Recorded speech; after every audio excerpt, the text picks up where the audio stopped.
21 bölüm. Айлананы карап, Иса ибадаткананын зекет сала турган үкөгүнө акчаларын салып жаткан байларды көрдү. Ошондой эле колунда жок бир жесир аялдын да 2 тыйын салып жатканын көрдү. Ошондо Иса айтты: Силерге бир чындыкты айтып коеюн. Мына бул колунда жок жесир аял баарынан көп салды. Анткени баары өздөрүнөн артканын зекетке беришсе, бул аял өзү бечара болуп туруп, колунда болгонун бүт салып берди. Деди. Кимдир бирөөлөр ибадаткана асыл таштар менен жасалгаланып, Кудайга арналган тартуулар менен кооздолгонун сөз кылып жатышты. Муну уккан Иса аларга кайрылып: Силер ушул имаратты көрүп турасыңарбы? Таш үстүнө таш калбай, баары талкалана турган күндөр келет. Деди. Алар Исадан: Устат, бул качан болот? Ушулар ишке ашар алдында кандай жашаган болот? деп сурашты. Иса: Сак болгула, алданып калбагыла. Анткени көп адамдар менин атымды жамынып келип, Машаяк менмин, жана акыр заман жакындады дешет. Алардын артынан ээрчибегиле. Жакын жерлердеги согуштардын үнүн жана алыс жерлердеги тартипсиздиктер тууралуу угасыңар. Бирок коркуп, үрөйүңөр учпасын. Анткени алгач ушулар болушу керек. Бирок булар акыр заман жакын экенин билдирбейт. Деди. Иса дагы мындай деди: Бир эл башка элге каршы, бир мамлекет башка мамлекетке каршы согушат. Жерлерде катуу жер титиреп, ачарчылыктар, жугуштуу оорлар болот. Көктө коркунучтуу кубулуштар жана улуу жишаандар көрүнөт.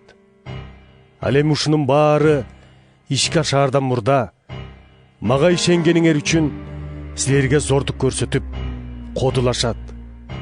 Синагога сотторуна кармап берип, абакка камап, ал тургай падышалар менен өкүмдарлардын алдын алып барышат. Силер болсо мүмкүнчүлүктөн пайдаланып, мен тууралуу айтып бересиңер. Ошондуктан өзүбүздү кантип актайбыз деп алдыртан түйшүк тартпоону көкүрөгүңөргө түйүп алгыла. Себеби мен силерге кастарыңар каршы чыга да, сүйлөй да албай тургандай чечендик менен даанышмандыкты берем. Силерди атүгүл ата энелериңер, бир туугандарыңар, жакындарыңар менен досторуңар да кармап берип, кээ бириңерди өлтүрүшөт. Мен үчүн баарына жек көрүндү болосуңар.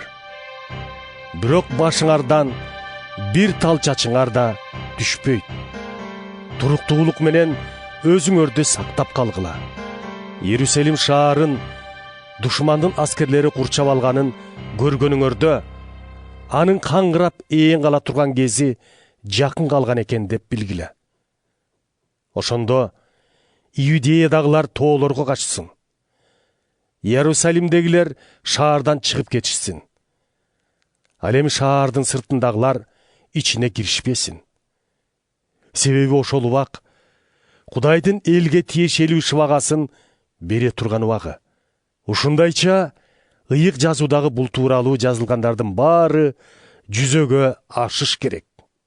Ошол күндөрү кош бойлуулар менен бала эмизгендердин шору. Анткени жер бетин ырайымсыз зордук зомбулук чулгап, бул элдин башына каардуу жаза жаайт. Алар кылычтан кырылып, колго түшүп, башка элдиктерге туткунга кетишет. Башка элдиктер башкарган доор бүткүчө Иерусалим алардын таманына тепселет. Күндө, айда, жылдыздарда алаамат жышаандары пайда болуп, жерде деңиздер албууттанат. Элдердин үрөйү учуп, эмне кылаарын билишпейт. Жер бетине келе жаткан коркунучтарды күтүп, адамдар эстерин жоготот. Анткени аалам күчтөрү багытынан таят.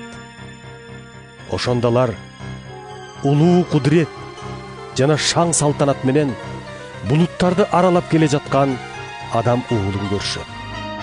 Силер бул окуялар боло баштаган кезде өйдө туруп, жогору жакты карагыла.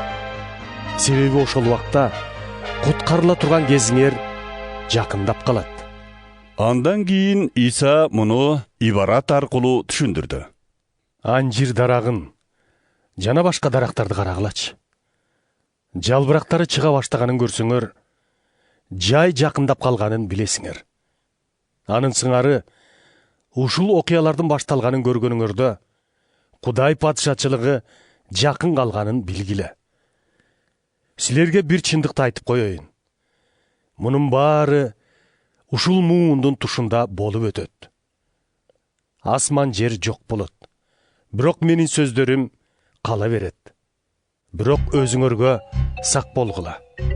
Той тополоңго берилип, мас болуп, же күндөлүк тиричиликтин түйшүгүнө кирип кетпегиле. Анткени мен кайтып келе турган күн капысынан келет. Ошол күн жер бетинде тургандардын баарынын башына түшкөн тор сыяктуу күтүлбөгөн жерден карп курт кирип келет. Ошондуктан апааттардан кутулуп, адам уулунун алдында тура алгыдай болуу үчүн ар качан сергек болуп, сыйын кыла. Иса ар күнү кечке чейин ибадаткананын короосунда таалим берип, кечинде шаардан чыгып, Зайтун тоосуна барып, ошол жакта түнөп жүрдү. Таң атпай элдин баары аны угуу үчүн ибадатканага келишерле.